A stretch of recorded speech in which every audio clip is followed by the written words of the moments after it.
webinar for Sustaining Futures, Trauma-Informed and Resiliency-Based Community of Practice for Community Colleges, for California Community Colleges Teaching in Prison. Today's webinar is really going to focus on trauma and resilience and the elements that accompany that. And we're going to be joined by wonderful presenters, my colleagues here at NYU, who will introduce themselves as they go along. But before we dive into the content, I just wanted to run through some logistics. So let's take a journey together and start this community of practice.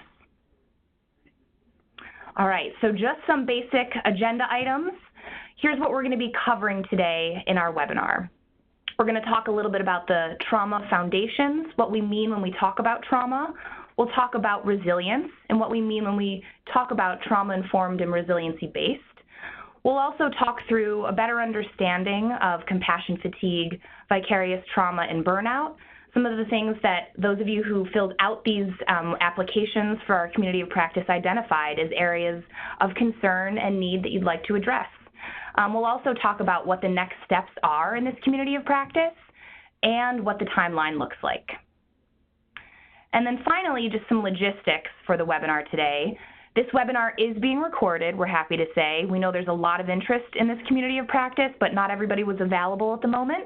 So we're recording this so that this can be circulated and shared with your fellow colleagues and members of your core implementation team. Also, we're excited to say that we are going to have time for question and answer. For those of you who may have joined us for our webinar introducing this community of practice a couple weeks back, that was one of the feedback items we took. So there is going to be time throughout the webinar and especially at the end to address different questions as they come up. So we would encourage you to chat in your questions using the chat box functionality throughout the presentation. And also, if you do have questions about the community of practice, you are more than welcome to contact Kelly. I think everyone on this webinar definitely knows Kelly, so please feel free to reach out to her. You're also welcome to email me. This is Meg Beyer. I think most of you probably got an email from me with the information about this webinar. So feel free to follow up with either of us if you have any questions. All right, and now I'm going to pass along to my colleague, Dr. Andy Kleek. All right, so welcome everybody. We're really excited to be kicking off the community of practice, just echoing my thoughts along with Meg's as well. I'm going to talk very, very briefly about some of the focus areas in the community of practice before we dive a little more deeply into the content. So there's three basic focus areas that we're really going to work with all of you on over the next year, which is really exciting. First one is understanding the impact of trauma on the student's academic performance. So, obviously the whole point of the community colleges teaching in prison is to provide a quality educational experience for the students. So trauma impacts that, and we're going to really give everyone who participates a good understanding of the impact of trauma on students' academic performance. We're also going to work with all of you, the faculty and the staff who work with the students, to help you develop specific strategies for improving the student's academic performance, understanding that that will look a little different depending on who the faculty are, who the staff are, what the prison settings are set up like, and then each one of your teams is really going to approach that in a slightly different way, and we're going to be here as a resource guide for you to help think those things through, both at a general level and also specifically to the individual situations that you all are in the particular context you work in. And then finally, we're really going to, and this is an area that comes up a lot, and so we really want to also very much emphasize reducing the impact of the trauma that students have experienced and also the prison environment on faculty satisfaction. Because one of the things that we've heard from a lot of folks, both as we got the applications back, but also in some of our meetings with faculty and staff, and then obviously when our conversations with folks at the Opportunity Institute, is just the significant impact that student trauma, but also working in the prison environment, having to go into that environment and provide educational experiences, having things in that environment that you cannot change and cannot impact, that you don't really view as being positive, not only to an educational experience, but just in general, and that impact that has on the job satisfaction of the folks who are teaching in prison. And I think to kind of contrast that with what we've also heard from many faculty, which is actually the art of teaching in the prison context, or some of the more enjoyable classes to teach that folks have in their work life. And so how can we provide some guidance and some tools for folks to be able to minimize these kind of the vicarious trauma that they're kind of experiencing in teaching in the prison environment and student trauma, while being able to kind of enhance the satisfaction that they're getting out of actually teaching the classes. Okay. And then I'm also very quickly going to go through the things that we have heard for why people join this community of practice. This is not a quote from anybody so much as a summation of what we heard across all of the different applications that came in. So one, people asked, you know, how do we better understand students' trauma? How does that affect their behavior and their learning? How can we support them? You know, obviously what goes along very closely with that is how to improve the academic experience of the students, creating a resilient environment for the students, understanding the value of trauma-informed care and resiliency-based perspectives, learning how to create a sustainable educational program that maintains the well-being of current faculty. So what I just said, everything I just said are the buckets. So that's just fantastic about that. So the kind of goals that we have had kind of going in and what people are reporting back are really aligned. The other things that we heard, which I think are also equally important, and I think this is why we do this in a learning community format and not working with folks individually, is a lot of folks talked about building a professional network with other faculty and staff who are engaged in this work, and that's something that we really hope that comes out of this, because at the end of the day, we have some expertise around trauma and resilience and practices and those kinds of things, but really you all will learn as much or more from each other than you learn from us and kind of the more technical expertise that we bring to the table. And then how do you share that knowledge with other folks? So the other thing that just came through in all of these applications, and we have heard it every time we talk to people, is really the dedication and the passion that people bring to this work. And how they want this work to be able to improve and to really move it forward. And so, you know, just that passion just comes through with us every time we hear, even in written form on Qualtrics surveys. So I just wanted to share that as well. And now I'm going to pass it over to Kirk, who is going to dive into the content around what is trauma. Yeah, thank you. Thank you, Andy. So thank you, everyone, for joining us on this Friday. Hope your weather is a lot better on the West Coast than it is on the East Coast. So the first thing I want to say is when we think about, you know, like, again, what is trauma? The thing that often comes to mind for me is drama. So I often say trauma is drama. Our historical understanding of trauma comes from war, specifically World War I, World War II. Reports came from the front line that soldiers were alive, but they were not alive. So initially, it was coined shell shock, right? We felt that the loud blasts were somehow stunning them. But when they came home, we realized that they were also still not the same. So research would point out today that the symptoms that they experienced are now known as PTSD, right? Post-traumatic stress disorder, and results from adversity, right? So we know that trauma comes from adversity and external event, conditions, or circumstances. And as a result, it activates a fight, flight, or freeze response. And please think of this as a spectrum, right? Everyone does not land in one of these specifically. Really think about it as a spectrum. And again, trauma is not a bad thing. It's really important for us to say this, right? Someone experiencing trauma is not a bad thing. It's really the prolonged exposure and the untreated impact. Like, our bodies are almost wired to really respond to trauma, as we'll speak about a little bit later when we delve deeper into resilience. So next slide. So maybe one of the greatest understatements is that working with impacting people in a prison setting is complex, right? It's a huge understatement, especially for those of you that are going into the prison every day. So most students' lives are built on trauma, right? We know that their experiences have historically been challenging. We understand that instructors going into college settings are also traumatic. We understand that you're going into a prison, right? So we understand the challenges that come with that. And it requires the instructor college to be more trauma-informed, again, in a prison, no less, right? So therefore, mitigating the effects of trauma involves understanding. It really makes, we have to really take the time to understand what it is that we're talking about. It means that we really need to understand trauma. We really need to understand resilience, and we really need to figure out how we can cultivate factors that will help us to mitigate these situations.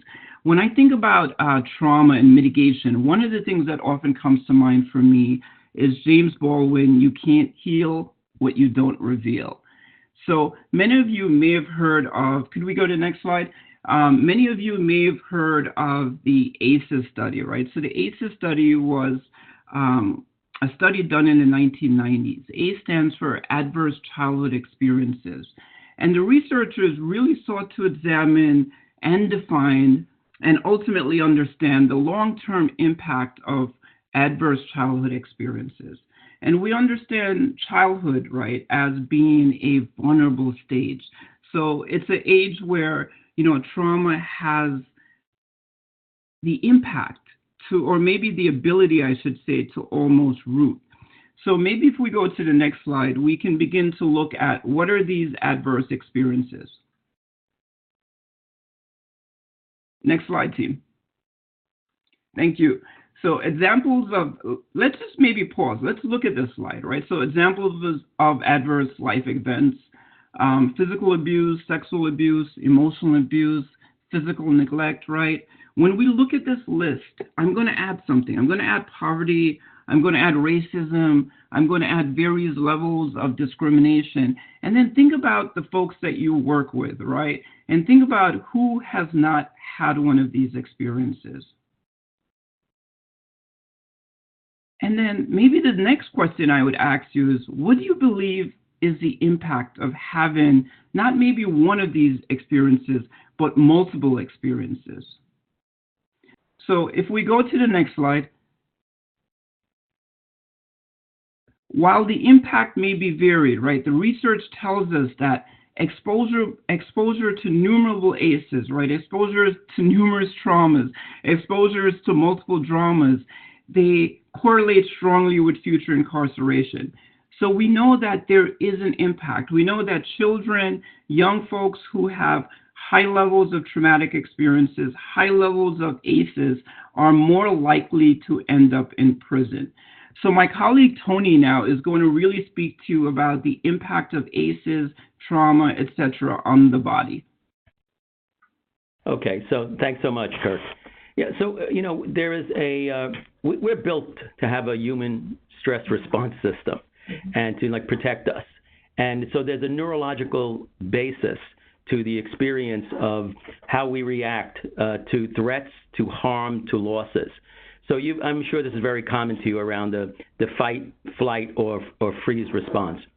And that's really built into our central nervous system. And you may observe that in some of the behavior of students when they are experiencing some irritability, loss of temper or defensiveness, or the flight, the idea of just avoiding things, anxiety, fear, just kind of like if you can remove yourself. But, sometimes individuals are in situations where neither fight or flight is going to do it.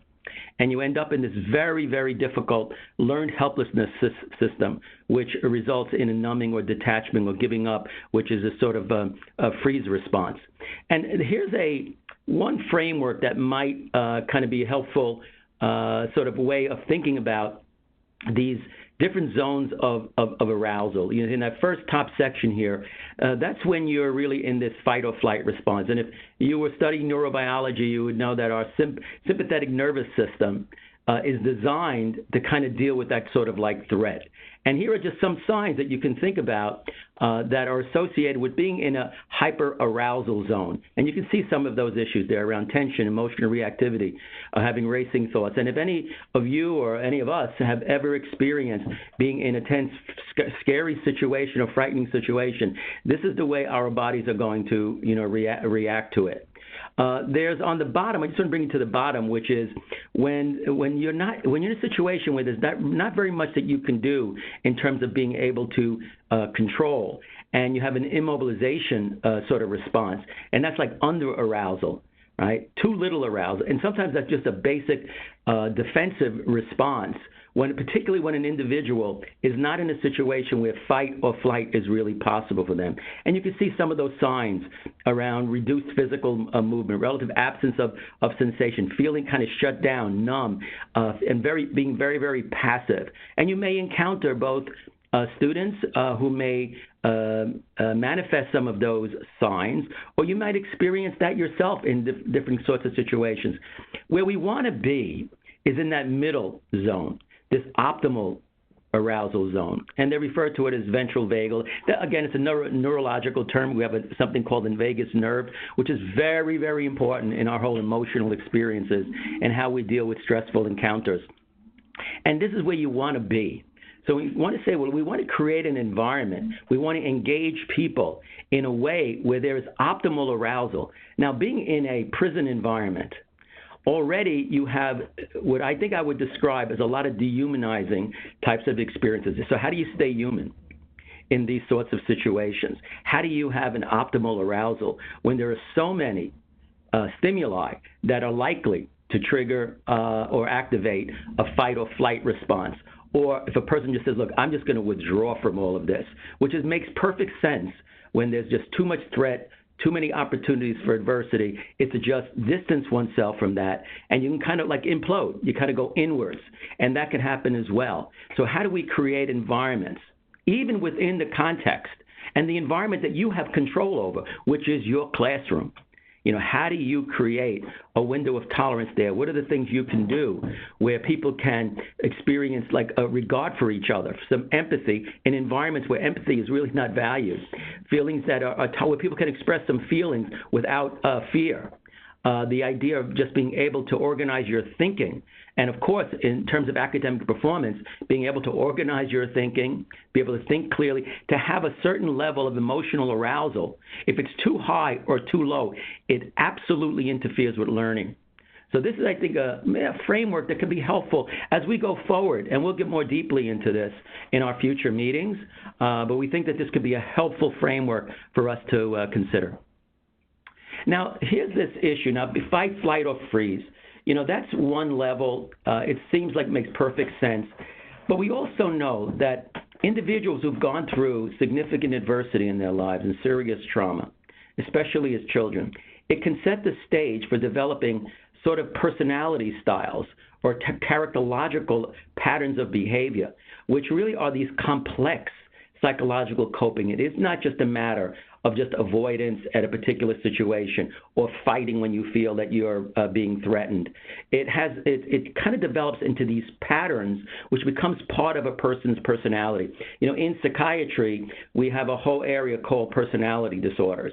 And when they study individuals who are struggling with some of these character or personality disorders, trauma often raises the risk. It's a risk factor.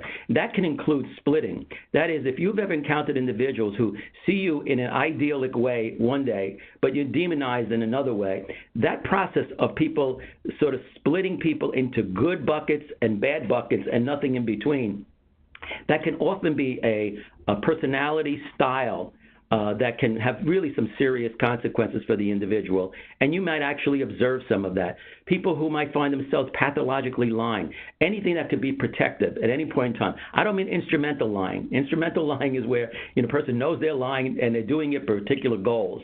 This is everything is driven by whatever you need to say or do at any point in time in order to be self-protective.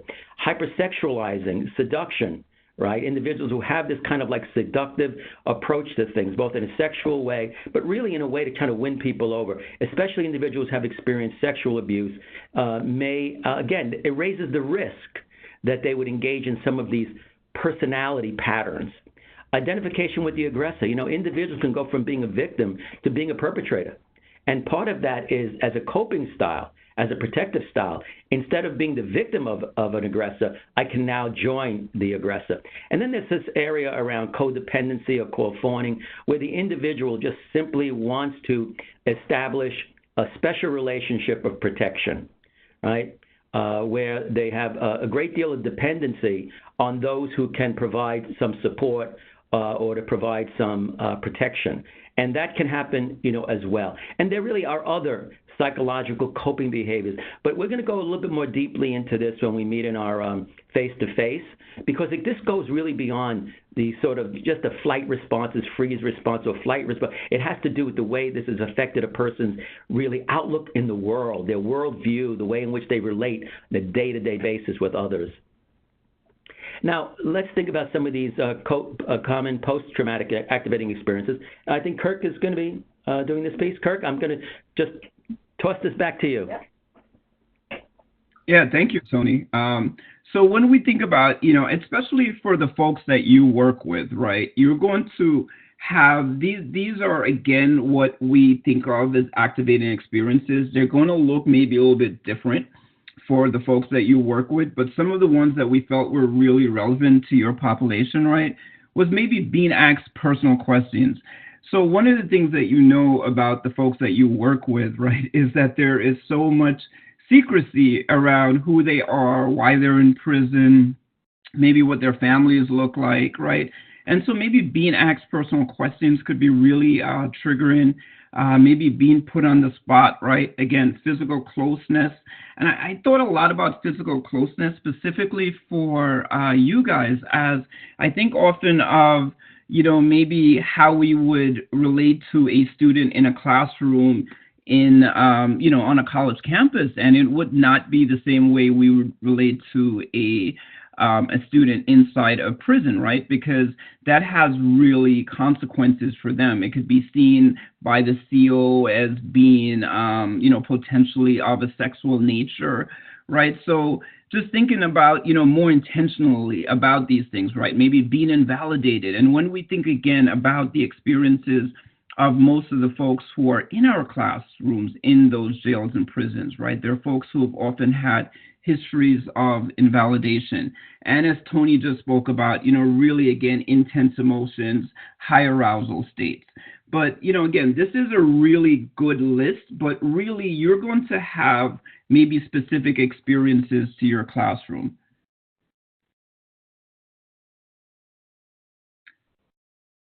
So how post-traumatic activating experience may manifest themselves. And again, this is a range which is going to look a lot different, in your setting. But some of the things that I feel are prevalent, right, is maybe outbursts, acts of aggression, hostility towards sources of frustration, depression. I've often heard, or, maybe in my own time teaching in prisons, just really recognizing a change in some of my students, right? And even suspecting that maybe they're using drugs and connecting that to depression, connecting that to, the trauma of being in prison, etc. Withdrawal, I think, is also going to be really prevalent amongst your students. You might have a student who's very engaged, and then maybe he misses a visit or she misses a visit, and, they are withdrawn for the next 2 weeks. So these are things, again, a range that's going to look very maybe different or very identical to your populations. So trauma and incarceration, right? This is, this is everything, right? So this article, Mikhail DeVoe, who is actually a really good friend, wrote this really good article, right? And he wrote this article because he didn't feel that people thought being incarcerated was traumatic, right? A lot of the literature, a lot of the research did not really substantiate incarceration as a traumatic experience. So as someone who I believe he spent maybe 25 years in prison, he not only wanted to say that it was traumatic, but he wanted to show how it was traumatic. So this is a really good article for folks that are interested in really hearing a first-person account, right? And many of you know, even going into prison as an educator, right, is a traumatic experience. You yourself have to be searched. You yourself have to really suffer the whims of, the prison guard on the day, right? So it's a very traumatic experience. And yet there's aspects of, of prison trauma, which he speaks specifically to, and then there's also aspects which we often don't think about, right? So it's not only, it's very complex trauma. And what I mean by that, we often forget that our students are fathers, their mothers, their brothers, their sons, and there's an impact in their families. And how that is being played out constantly, how that is being played out when there are no phone calls, how that is being played out when there are no visits. So it's so complex, the experiences of trauma that they're experiencing. And again, just really think about that. It's never post, right? It's never post. And when we looked earlier at ACEs, we realized that these are many of our students. These experiences are many of our students who are now in prison having these experiences of trauma within a prison setting. So again, it's really never post, and it's immensely complex. The good thing is, right, we've talked a lot about trauma, but there is a light at the end of the tunnel. And I remember doing some public speaking a few weeks ago, and a woman raised her hand, and she was just like, we talk so much about trauma, and we never talk enough about resiliency. So my colleague Tony is going to speak a lot about resiliency, and resiliency is as important to this conversation, if not more important to this conversation, than our understanding of trauma, right? And resiliency, I want to really just pause, right, and really even acknowledge that there is so much resiliency already here. So we're not, creating something in many ways. What we're doing is really looking at, what's already here and what we can further develop. So it's really important that we acknowledge that, you guys have so much resiliency in doing the work that you do, in coming into these spaces and bringing the light, bringing the education. And there's so much resilience already present from your students who, irrespective of what their experiences are, they're showing up and they're learning and they're taking this experience and they're really running with it, right? So as a result, this conversation and conversations moving forward are really going to employ what Tony is going to speak a little bit more about. It's really a bifocal lens, right? We really want to really speak towards trauma because we feel, it's important for us to have that understanding, but it's also important for us to then take that understanding and utilize empirical data to really create the tools moving forward. Great. Thanks so much, Kirk. Before I go on to a topic of resilience, just wanted to make sure if there are any questions that folks have about this first section, which is we just really wanted to give a foundational information so we have a shared language, a shared understanding of sort of the basics around adversity, trauma, its impact. If you have any questions, I just want to give it a moment. If you have any questions, please type that in before we go on to resilience. Just give folks a moment.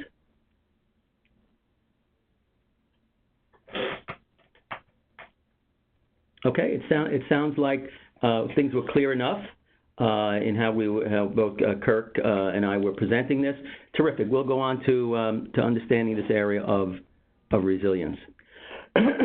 So as Kirk mentioned, trying to understand this from a bifocal kind of perspective, that we want to understand adversity and negative impact, but we also want to understand strengths and resilience. And how can we use both of these perspectives to advance the work that you are all engaged in? So defining resilience, well, I happen to like the last one there. I mean, if I was to list all the different definitions of resilience, I'd need like 5 slides that's out there. People really struggle with trying to understand what is really resilience all about. But this third comment by Dr. Yehuda, saying, I have to admit that the best description of resilience is one he heard on TV in connection with the Timex watch commercial. The watch was described as having the ability to take a licking and keep on ticking. And in many ways, that's really what it comes down to, is it's not necessarily the idea that you now don't have problems, right? Or you don't have any symptoms, or you don't have any emotional or cognitive sort of responses, right? That you're not struggling anymore. That's not the case at all. It's just being able to keep moving forward, keep kind of working as the watch keeps kind of like working, moving forward. And as Kirk mentioned, the fact that people show up, that they can sit and go through a lesson with you, that they can find a goal-oriented approach in education, that they can interact with their other students in ways that make some sense, that they can, for a moment, just put aside the fact of where they are and begin to really focus on where they are now and in their work with you. That's a big deal. But sometimes people don't recognize it. They don't even acknowledge it or see that connection. And really, resilience gives an opportunity to things that we could really identify and reinforce with folks. So, there's a lot of research on, so why is it that some people are kind of tougher than others? And I don't like to use the word tough because that means people have more grit, right, or more hardiness. But what is it about some individuals that when they're faced with adversity, that they have a way of looking at the world, approaches, strategies that seem to help them to move forward, whereas others kind of can get stuck. And I think that's the issue, is getting stuck. So what we know about resilient individuals, that they really are kind of flexible, a willingness and ability to kind of see things a little bit differently. So it's the absence of just rigidity. Now, this is not just true. We're not just talking about the inmates and students that you're working with, but this is about all of us, right? Being able to kind of get outside of sort of a rigid way of looking at things. The more rigid we are, the more difficult it is for people to kind of deal with adversity. Sometimes there's a sense of acceptance, that stuff happens, right? And that some things are not in our control. And instead of beating one's head against it, it's sort of saying, look, I have a certain kind of acceptance, a recognition that some things will happen that I may not be able to do much about. Having realistic expectations and optimistic thinking, so people can find meaning and value even in difficult situations. So that's another piece, this kind of mental outlook, which seems to play a big role in all of us. This is just across the board for humans. Using problem approaches in those situations where you can address a problem, and then using emotion-focused coping, when you look at the realities of the situation that you're in. A focus on what's going right. Apparently, resilient people, if there's 40 things that are going wrong and there's one thing that's going right, they spend a lot of time really reinforcing what's going right. And that's a really important issue. That's what resilient folks seem to do. Even when they're flooded with some negative situations, the capacity to say, okay, let me step back a little bit. What's really working for me? And anything you do in your interactions with any of your students that helps to support this type of thinking and outlook, you're going to be supporting them in terms of building some of the resilience. Having confidence that they can cope effectively, and that has a lot to do with recognizing your strengths. Seeking social support, people really that you can, sort of trust. Apparently, that's a really big deal. Individuals who have trusting relationships are able to handle difficulties better than those who don't. They also have an awareness of the people, places, and things that can really sort of piss them off, that can be an activator of emotional and a threat to their emotional and physical well-being. And maintaining some boundaries. That's another aspect, is they kind of understand their role in relationship to other people's roles. So this is just a smattering. We can go on and on about other characteristics, but I wanted to give you a sense that we have learned a great deal about what are characteristics of resilient individuals. And then what does this mean? If we know this, is there anything that you, in your role with students, can do in your interactions that can reinforce these views and approaches? Now, there's also programs, environments, systems, colleges, schools, healthcare settings that can also, so characteristics of resilient programs and environments, including schools. Proactive, right? Continually have continual processes are in place to assess sources of potential problems and challenges that adversely affect faculty, staff, and students. So there's this proactive thing, not just waiting around for problems to kind of emerge, but really being proactive and having those conversations, reaching out, engaging others. So having a proactive response rather than a reactive one. Participatory decision-making. So where the voice of faculty, staff, and students are really elicited and valued, that they influence the decisions that are being made. Respectful communication. This occurs at all levels and promotes safety and honesty. Social and emotional support. especially when faculty, staff are going through some really difficult times, some of the challenges associated with the work, that there is opportunities for social and emotional support. Consistently applied policies and procedures. One of the things that makes everybody a little bit crazy is when you have some policies, procedures, processes, but they're really very inconsistently applied. And that kind of creates an environment of lack of safety. It's not very efficient, and it doesn't promote effectiveness. Having clearly established roles and expectations. That's really big. There was an area of my dissertation work of looking at work expectations and how that contributed to burnout. So your expectations about your job and what does it mean for me to work in a prison environment, it's not just a nice thing to be aware of. It's really big. And having the more realistic and understanding of these expectations and a certain recognition of what you can and cannot control is not just nice to have, it can play a big role in terms of being able to kind of promote your own personal and professional satisfaction. And then those environments that provide information, training tools, and resources. Actually, what you're doing right now, this whole project, in one way, is a way for the leadership of this project to say we want to provide you with some information, some training tools, and resources that you can find helpful. Now, sometimes, so you recognize this, and I've been in the world of psychiatry and working with people with serious mental illness in hospitals where we also incarcerated people, right? In psychiatric centers, close the doors, and working with people who have gone through a lot of suffering, or being in environments that are somewhat dehumanizing or very dehumanizing. Psychiatric hospitals, and I can relate to this, is that we used to talk a lot about the dehumanizing impact of being in incarcerated hospital settings. So we have to take a look at that. We matter too, those of us who work. We matter too. And so one of the impact from going from compassion, satisfaction, right, all the way to like burnout. And so the experience of our students and the conditions of a prison may directly affect faculty and staff. You've taken on a tough job, right? You've taken on a tough job. In many ways, our human nature doesn't bring us to a prison and to work with adversity or to be in the presence of suffering, right? Or to have all of these challenges. And we certainly, in terms of our human nature, don't gravitate towards dehumanized environments. But you guys have chosen really just a special kind of contribution to be working in prisons, to work with folks who are often in the shadows and periphery of life. And in doing so, you have to also care for yourself as well. All right, and that's an area that I know folks are concerned about, and we really look forward to joining you in trying to figure out ways that this could make some sense in a practical way, and in the environments and the clients and people that you're working with. So compassion fatigue, this is like a risk, and that is, it does take compassion to do this work, right? It takes certain sensitivity to individuals. I mean, you're talking about individuals who've broken the law, or engaged in criminal behavior. And here you're needing to bring compassion where there isn't very much compassion outside of that, right? There isn't a lot of examples of compassion. And you can just feel when you're in this situation, you have to use a lot of compassion day to day.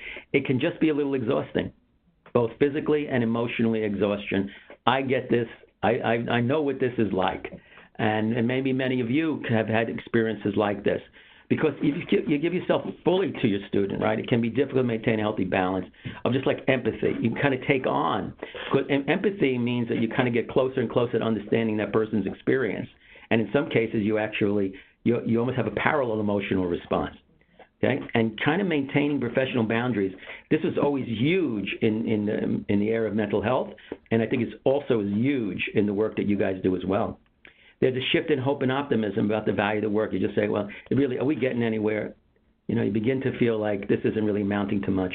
And sometimes it's just a response to sheer work overload, in terms of depletion of one's energy. Vicarious trauma is a little different, that you can run the risk of experiencing trauma-related responses that parallel those of the people being served, especially if you're in situations where people are sharing some of the adversities that they've sort of experienced, both in the past and some of the adversity that they're experiencing and the stresses they're experiencing currently. You may be at risk, really, of emotional, psychological, and physical health concerns associated with listening to, empathizing with, observing the behavior of individuals who really have experienced serious trauma. So in some ways, it's like the more conscientious you are, more compassionate you are, it's like the downside of that when it goes overboard, right, and you lose a sense of boundaries around that, is that you can experience some of these negative effects. The next is like burnout and the result of prolonged stress or frustration. Sometimes it has to do with really the organizational practices, and even it doesn't even really have to do with necessarily the students that you're working with, but the practices, the work conditions, either lack of resources. I mean, in the general field, because the term burnout really applies in a much broader way.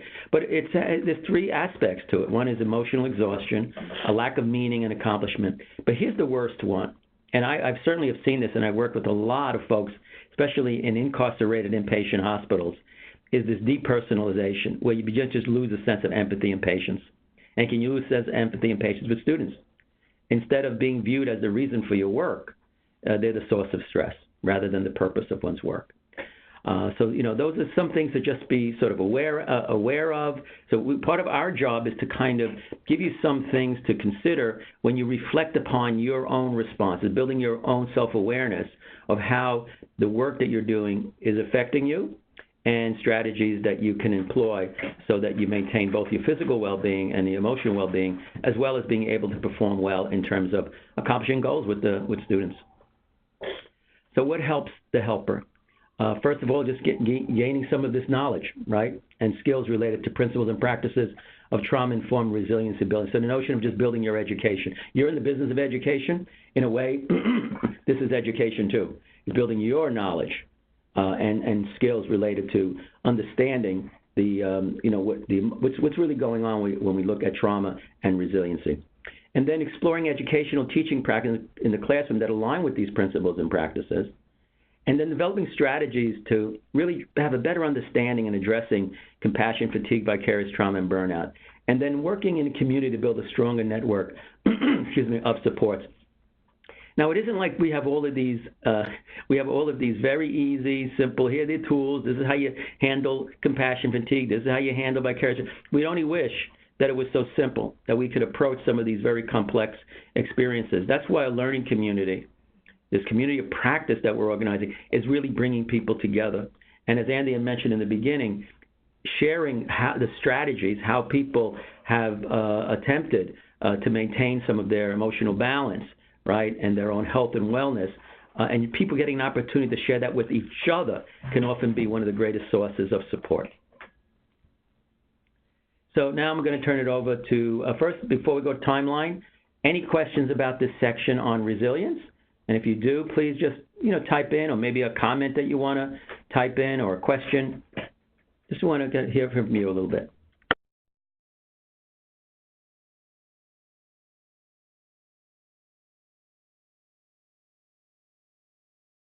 My name is Tara. I'm with the McSilver team. I'm going to briefly go through the timeline for this project. And Tara, can you just hold on one moment? Okay. We may be looking at some questions in the chat box. Just hold on a second. We're just reviewing that. I think some people have chatted in. Yeah. Hold on.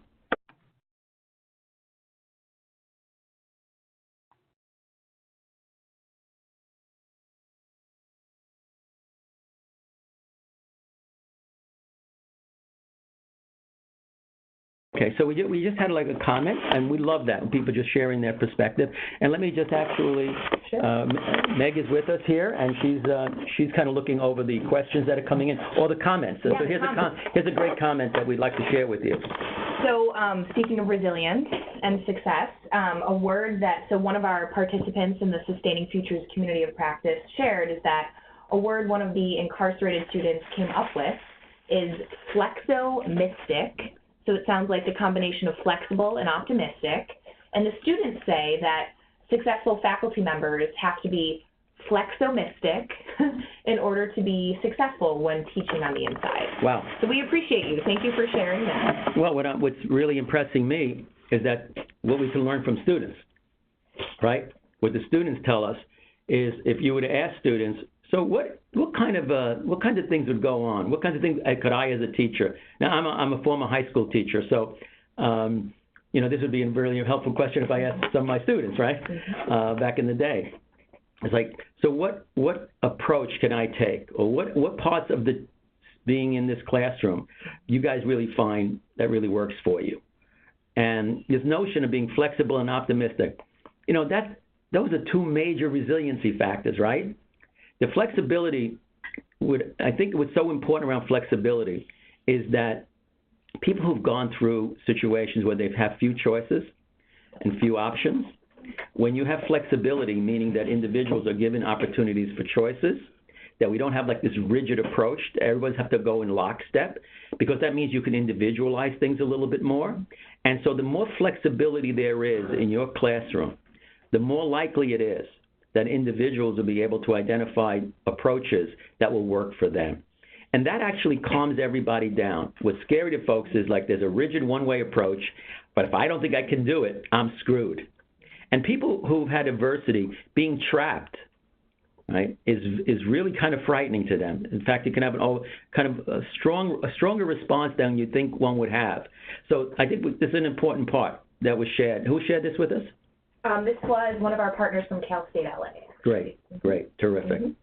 Well, thanks so much for that comment. Anyone else want to type in a comment or a question? We'll give folks about 30 more seconds, and then we're going to have Tara walk us through the timeline. So bear with us another moment, and then... And please share comments, reactions, or questions that you have. So another question someone just chatted in was whether or not this was being recorded. It is, and we'll be sharing the recording and the slides that accompany the recording afterwards. So look out for those in the next week or so. It takes our system a little bit to download the recording, but yes, this will be available after we end our call today. Great. So you can listen to Tony and Kirk and Andy, and if you have more questions, you can always email us. Right. Anything else coming in? Any other comments, questions? All right. Okay. Yes, Tara, we're going to turn it over to you. I think we actually have one more comment. If you want to do we have one? Let's see. Tara, do you see a comment? Yes. Hold on. I'm sending it to you. Okay. We're just trying to track these comments. Is there another comment?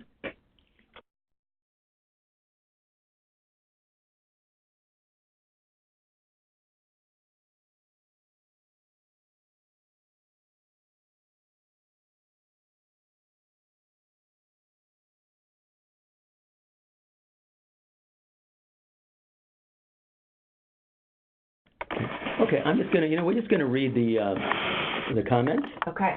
Okay, so we have one other comment. So one comment is one of the things that is most important to a faculty and staff member's peers is that the concept of not causing harm. And I think that was the end of the question. Is there a question there around? So I see that it says one of my peers and I is the concept of not causing harm. I'm teaching in human services, and so I feel grateful to have had the training I had in my educational experience related to empathy, self-care, and trauma. However, one of the questions that has come up for my peers and I includes doing no harm, but teaching human services authentically. Okay, yeah. So, I mean, the actual area of trauma-informed care was really designed exactly for that, to avoid the re-traumatization, things that one could unintentionally do that could make some sense, that might seem appropriate, but in dealing with individuals who've gone through a great deal of adversity, that it may actually either be re-traumatizing, or the person could react to these situations where they feel more embarrassed, ashamed, humiliated. There's a lot of sensitivity. Dealing with criticism is not so easy for individuals who've really experienced a lot of blows in their lives. So that's exactly right. So, but that's the bifocal one is, one has to do with not causing harm. The other is how do we create opportunities for thriving and enrichment. And those are two different things. So, and they have to go together. So on one hand, we cause no harm. On the other hand, we create an environment where it's an enriched environment where people are able to thrive. And those two things need to go together. So thanks so much for that comment. Mm-hmm. I'm just aware of the time, and yes? I think we have one more. Okay. I think we should clarify this, and okay. this actually will tie into the timeline. Okay, great. So the question is, are we going to incorporate some of the material that we covered today so that the other faculty and staff members who are part of those core implementation teams, is this going to be part of what we do in our in-person offerings? Yeah, I think we will need to do that because clearly we know that a lot of the folks who are on those teams are not able to be here. And while it'd be nice for them to, if they find the time to review it on the recorded webinar, would be great. But I think we would go through this in some way as a foundation when we have our face-to-face, and probably go a little bit more in-depth, related really to some of the issues that you're most concerned about. Is one, what to do and what the do list and not to do list, right? The kinds of things that one could do that is likely or potentially can cause either more harm than good, and the kinds of things that one can do that is likely to promote thriving and performance and those kind of like goals and helping people to achieve their goals. So yes, absolutely, we'll be going into that as well. Yes, okay. Thank you for that question. All right, thanks. So let me just move it over now to Tara. If you could belt it out for us, Tara, on the timeline.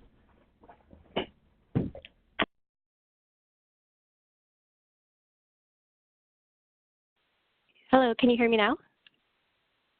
Perfect, Tara. Thank you. Okay, great. So I'm just going to quickly run through the timeline. So on January 25th, we're going to have our webinar on the Organizational Decision Guide and the in-person event prep. As a reminder, the Organizational Decision Guide is an assessment tool for CITs to use to help create a shared understanding of what is meant by a trauma-informed and resiliency-based educational approach within the prison context. The Organizational Decision Guide will also help you identify areas of most need and areas that your team can make to make the best impact. The January 25th webinar will also prepare the CITs for the upcoming regional trainings that are held in February and March. These regional trainings will be focused on developing your projects based on the Organizational Decision Guide assessment. Do you want to go to the next slide? So following the regional trainings, McSilver will hold ongoing consultation calls with each CIT to help support your work and start developing a report on the findings from your individual community of practice projects. We'll also have additional webinars between April and September. And if you go to the next slide, we'll have our final community of practice convening in November of next year. And this is where you'll be able to share your community of practice projects and outcomes. And if you have any extra questions or need clarification around this project, you can feel free to email the McSilver team or Kelly. We also have a recording of the November 2nd webinar that outlines what it means to participate in the community of practice if you need a refresher. And with that, I think we're done. Terrific. Thanks so much, Tara. Any other comments that have come in? I don't think so. Okay. The only piece I want to add to all of this is a community of practice is an active process, right? This is not, it's not passive, meaning that you're not just in a recipient role of things. Is that as your teams, you play a big role in identifying and developing goals related to those three major areas around self-care, or goals related to improving the educational experience of students, and then goals related to increasing your knowledge and your skills and those sorts of things. So I just want to reinforce that idea. That's what a community of practice is. It's active, so as you can see here, that you'll be developing some goals, that there'll be energy on your side. I always find that basically you need to put more energy into this than we do, actually. Because that's really where things actually happen, in the things that you're closest to, that you know best, and we're going to provide you with all the support and guidance and to join you in that process, and we're really looking forward to it. So thanks so much, folks, for joining us. We're all doing God's work here, all right? This is all really very important, and California and all your work is really kind of leading the way that is likely to have an impact really beyond your own state, beyond the clients and as the students that you work with. And could have a real impact to address an issue that people have just simply not been able to address, and that is to reach out to those who have been in the shadows and in the periphery and to bring them into the light in many ways. So thanks so much. We look forward to our next webinar, and we look forward especially to meeting all of you face to face. So stay well, everyone. Take care. Bye-bye.